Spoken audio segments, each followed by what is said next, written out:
हाय नोंथांमोन, आंनि बे सोरां लामा इउटुब चेनेल नोंथांमोननो आं बेखौनो फोरमायनो आखायाव लादों। बेनो जाबाय सासे बिथाङा आंनो फेसबुकआव माने खिन्थाजाथावै ओरैबायदि बाथ्रा बिथाङा माने रिकुवेस्ट खालामहरदों आरो बानायथार बे भिडिअखौ मानसिफ्रा मिथिथों आरो बिथांमोना एक्सन लानाय बायदि होननानै। बेनिखायनो आं दा बे भिडिअखौ बानायनाय जाबाय।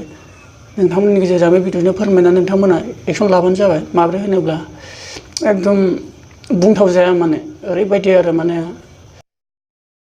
मा बुंगोन नोंथांमोननि सिगाङाव बुङाबो बायथ'। माने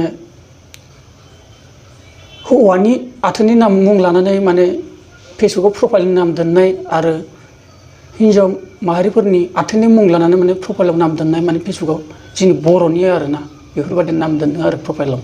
माने सार्च खालामबानो नुखायो आरो माने एकदम। आंबो नागिराखैमोन, सासे बिथाङासो खिन्थाना हिसाबै आं आंबो सार्च खालामना नायबाय। हाबाब माथो मोननै मोनथाम माने सार्च खालामबा नुयो आरो माने ओरैबायदि आरो माने प्रफाइलाव माने बिसो आरो नामानो। माने जाय दुस्थ' गथ'फोर बा बेफोरबायदि दुस्थ' होननानै गावखौनो एसे फाल्तु साननानै बेफोरबायदि प्रफाइल बिदि दोन आरो बेफोरबायदि फाल्तु हुदाखौ गार। माने बिराद गाज्रि आरो बेफोरबायदि हुदाया, माने बेफोरबायदि खालामनाङा। माने बहुद माने गाज्रि आखल आरोना बेफोरो, माने बिदि खालामनाङा। दिनै नोंथांमोननि सिगाङाव आं बेखौनो मोनसे भिडिअ खालामबाय। दिनै बिथाङा रिकुवेस्ट खालामनायलाय आरो नोंथांमोना जेन बेफोरबायदि खालामनायाव माबा मोनसे राहा लामा दंबा नोंथांमोना एक्सन ला बेफोरबायदि हुदा खालामनायखौ।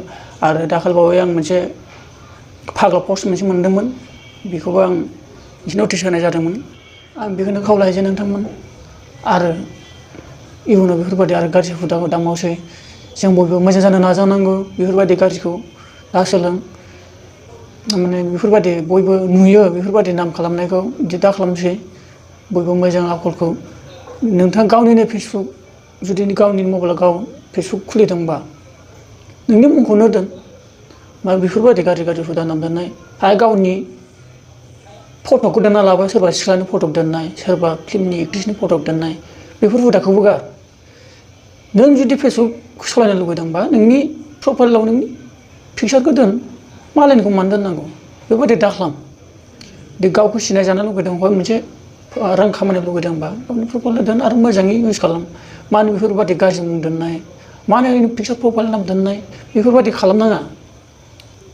माने नोंथांमोना मा नोंसोरखौ हमनो हाया, मा एक्सन लानो हाया होनदों नामा? खालामगोन, नोंसोरखौ एक्सन लानांगौबा मोनो। आरो बेफोरबायदि हुदाखौ गार, मोजां जानो नाजा गावखौनो। आजिखालि आरो बर'नि गेजेराव बहुद इउटुब चेनेल ओंखारबाय। नोंसोर बेफोरबायदि मोजां लाइनाव थांना मानो बेफोरबायदि गाज्रि खामानिखौ मावो? नोंथांमोनखौ रिकुवेस्ट खालामो, नोंसोर मोजां जानो नाजा। दिनै भिडिअनि गेजेरजों आं दिनै सासे बिथिङा रिकुवेस्ट होनायखाय आं दिनै नोंसिनि गेजेरावबो फोरमायबाय। जुदि आंनि बे भिडिअखौ नुदोंबा नोंथांमोना बेबायदि प्रफाइलाव नाम दोननायखौ डिलिट खालामनानै ला। आरो बेबायदि आरो उनफ्राव बेफोरबायदि दा खालामसै। मोजां नङा बेफोर हुदाफ्रा। बेखायनो आं जोबथा बेखौनो बुङो नोंथांमोननिसिम आंनि खावलायनाय। आंनि इउटुब चेनेला गोदानसो, नोंथांमोन आंनि इउटुब चेनेलखौ नोंथांमोना साबस्क्राइब खालामनानै ला। बिदिनो आं मोजां भिडिअ लाबोबाय थागोन। आरो लोगोसे बेल आइकनखौबो दाबायना हो। आरो आंनि भिडिअखौ मोजां मोनदोंबा लाइक खालामना होबानो जाबाय।